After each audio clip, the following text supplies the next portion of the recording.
Okay, we're part 2 of our little series here. Okay, You were telling me about the pilots. Is there anything else you want to tell me about them? Well, as I said before, they were great people. They went to church every Sunday, and she was a seamstress, and she made me beautiful clothes and little suits and dresses, and just as good as she could be. Uh, they wanted to adopt me and send me to college, and they wanted me to learn to play the piano. But even though my parents were poor, I still had strong ties with my mother, Mm-hmm. and I would end up going with my mother. I remember one Christmas, Brother Pollitt, I think I was around 10, he brought home a black man to eat Christmas dinner with us, and I was really happy, and had his uniform on and everything. Well, Mother Pollitt, the girls set up a card table about 3-4 feet from the main dining room table, put a white tablecloth on it and a white napkin, and that was where he was going to eat. Well, I felt so bad. I wanted to eat with him. I just didn't seem right. I wanted to eat with him, and they said it was okay, and the soldier took it real good. But I never did forget that, and even though they were wonderful people, they were prejudiced. So anyway, when I was about 10, we lived in Dawson Springs, 10 miles from Princeton. Well, Dawson Springs was wet, and they had all kinds of roadhouses everywhere. Even though I was a kid, I heard stories. And Princeton was dry, so they would come over to get the liquor, and mostly black, and I hate to say this, but they killed 1 or 2 or 3 every Saturday night. Oh, my Lord. Threw them in the river. Really?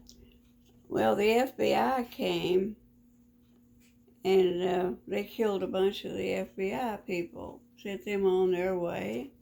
Mm. And I'd hear all these stories, and I just feel so bad for the black people. And I remember if they saw a white person on the sidewalk, they had to get off. But when I saw a black person on the sidewalk, I got off. It just seemed like the thing to do. And so anyway, we lived in Dawson Springs with my stepdad's mother.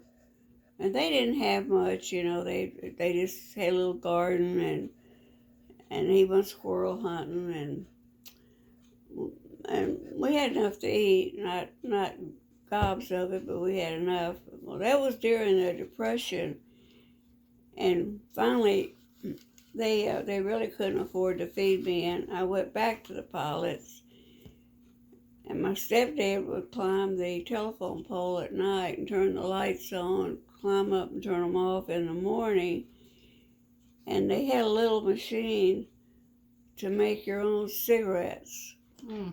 Well, that was my job, and my stepdad was kind of like proud. He smoked Luckies and rolled his sleeve up and put them in that little sleeve, and I would take the homemade and put them in that pack, so he looked like he had ready-made cigarettes. Mm-hmm. And we ate an awful lot of gravy, and my step-grandfather, he had a tin house. They called it tin shop. And he made flues and pipes and all kinds of things for people. A nice little living. Well, he had to sell that. And my stepdad couldn't get a job. That's when the WPA started, and it really helped a lot of people.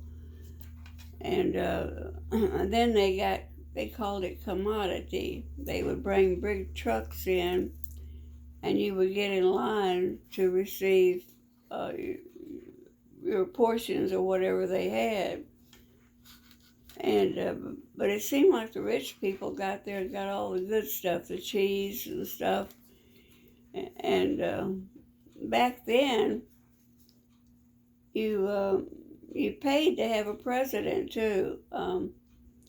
I remember my grandmother and her sister talking. Said, "Minnie, are you going to get a stand of lard or a ham?" And Minnie was my step grandmother. She'd say, "Oh, I'm going to get me a stand of lard because it'll last all year, and I'm going to vote for so and so because he's the one giving the lard." And so that was a little crooked, but that's the way it was back then.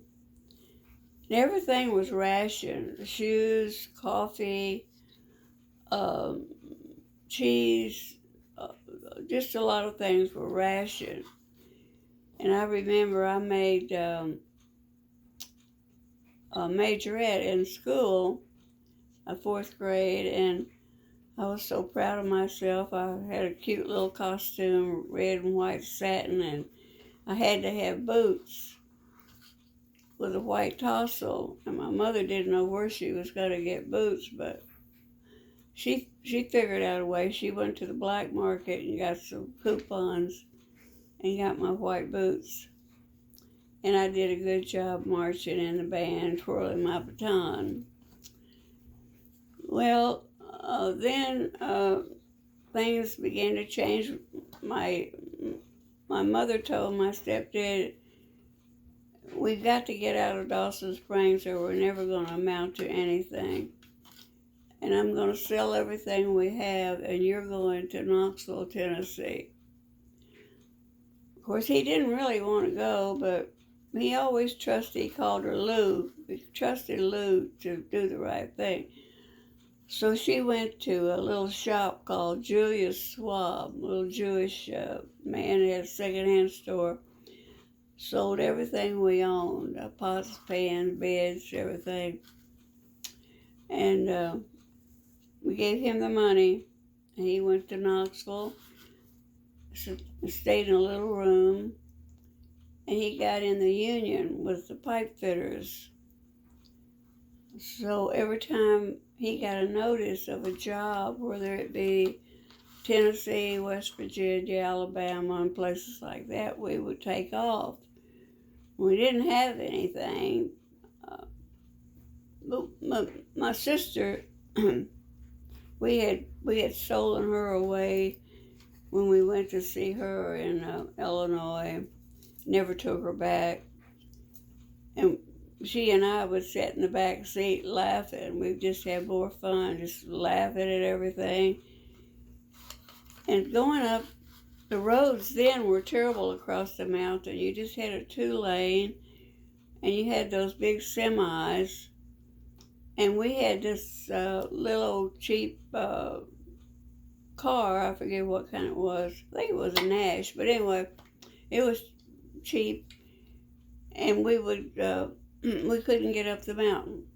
And my mother was scared, and she'd say, "I just want to walk up the mountain. Just let me out and I'll walk up the mountain." And my sister and I'd be giggling. And finally, my stepdad couldn't control her, and she was a little overweight. And anyway, he stopped it. He said, "Oh, Lou, you don't want to get out and walk." And yes, I do. So she get out. Well, here would come a semi every time and hook on to us and pull us over the mountain. Every time. And as nice as they could be. Then we would get to a little town, and I remember getting to Kingston one time. I was 10, my sister 11, and we didn't have anything. But yet we seemed to have everything because we laughed and played, and he had a job to go to. So we rented this chicken house. People were renting anything and everything for big money because they wanted to work at the power plant. So we rented this little chicken hole that they had scooped out and everything, cleaned it up. And then we didn't have any furniture, we didn't have any food, we didn't even have any dishes. So we went to a second-hand place in Kingston, and we ended up coming home with everything we needed. We got the beds, the food, the appliances, and everything we needed. Then we went to the grocery store, and Mama was really good at this. And she said, we'll pay you when we get our first check, but we don't have the money right now. And they load us up with groceries, and we take that home. And sure enough, we'd pay them. So the policeman in Kingston, he liked us. So he said, come on over and I'll show you the jail. So we went in, and they were all carrying on, you know. But we got to see the jail. And then he had a little Derringer, a little pearl-handled Derringer, loaded. This is the truth. He liked me, and he said, you can have this.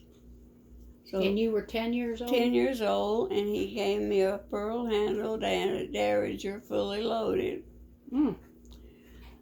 Of course, I gave it to my mother, and she carried it in her bra so long that she had an imprint on her chest. So we lived in that little chicken house for a while, and finally we found a better place. It was 2 rooms. It was a 4-room farmhouse, and we rented 2 rooms. And they had a toilet on the hill, at a great big hill behind the house. And of course, didn't really need a door because it was facing the hill. So that was our toilet. And we had crappy furniture that we'd gotten at the secondhand store. The house had, we could see in the other apartment because all you had to do was just stand and look through the crack. Well, we didn't have television. It was kind of entertaining. And so, who lived next door? Do you remember? Hmm? Do you remember who lived in the other 2 rooms? I don't remember their name, but I remember they had 2 boys similar to our ages, and they had green teeth. I remember their teeth were green. And my sister and I we kind of made fun of them. We shouldn't have, but we did. And we would peek through the crack for entertainment, and she'd be crying and making biscuits. And I'm sick, you know, and I don't have this and I don't have that. She'd be making those biscuits, and the snot and tears falling in the dough. Ugh. And then they never cut their wood. They would just get a long tree limb and stick it in the hearth, and whoever went by kicked it. And kept the wood going in. Pretty good system. Well, we needed some wood, and he had a team of horses and a wagon. Now the hill, I don't think I'm exaggerating when I say the hill was at least 75 or 70 degrees going up. And she said, we want to borrow your wagon because we're going to go cut wood. He said, you'll never get up that hill with those horses. Let's cut wood. Mama said, oh, yes, we will. So we got all prepared, and sure enough, we got up the hill, and we cut a whole wagon load of wood. And we had fun. We just worked all day cutting that wood. Came back down. He was really amazed. And we had enough wood to last us for a long time. And anyway, one Sunday, we didn't go to church. We should have, but we didn't. We went to the movies in Kingston. And It was a dirt floor with crude benches with no backs on them, and that's where you sat. Well, when the movie started, the boys especially just went wild, and they were just jumping over seats and yelling and carrying on. And we never did go back to the movies. And then we would watch the people. We got a chance when my stepdad didn't have the car or he could take us. We called it watching people. So we would go to town, park, and watch people. And it was really funny. I remember this little old lady sitting on the courthouse steps, and she was fanning the gnats away from her bottom, and it was kind of comical. And then a lot of the women would come to town, and it looked like they had taken a yard or so of material, cut a hole in it, put it over their head. That was their dress. Barefooted. Kids were all barefooted. Mm-hmm. In their bottoms. They didn't have any diapers on. Really? They were just so primitive, living up in the mountains. So it was a lot to see and a lot to think about. But it was still a good experience, and we laughed a lot. Well, I always wanted to make money. I knew that you had to have money. Well, actually, the first job I had was with the pilots. And she said, "Louise, I'll give you a penny for every fly you kill on screen dead porch." Oh, okay. So I killed a fly, put it in a little pile. Finally, I said, "Dummy, open the door." So I opened the door, and I was just killing flies right and left. There had me a big pile there. So they told me I couldn't do that anymore, but they paid me. So then when we got to Kingston, I wanted to make money, so I got a chance to deliver the paper and to 100 people. And I did so good, I won a swing bicycle. Oh, nice. And then also we would babysit. We would take maybe 5 families of children and keep them at one mobile home. And we made money from watching all of them. And my sister and I bought all of our own clothes and our shoes and everything. Nice. And so that was our trip in Kingston. And one day a man brought me a mastodon tooth that weighed 5 pounds. He dug it up in the field. It was in perfect condition, perfect. The tooth was shiny and everything. So I gave it to the school, and they put it in a glass case. And one time another man, everybody went running to see what he was doing. And he had killed a rattlesnake. And he was a big man, and he had that rattlesnake on his stick and held it up like this over his head, and the tail and the head both hit the dirt. That's how big that thing was. Big around too. And a lot of snakes there. One day I went to the outdoor toilet, and there was 2 copperheads right together, and I turned and they chased, and I ran, and I went in this woman's house. I didn't even know who she was. About made another door. And the man at the bathhouse, he could see what was happening. He got a big rock and killed one of them. But it was quite an adventure living there. Yeah, it sounds like it. I'll tell you some more later, okay? Okay. We'll see you next time.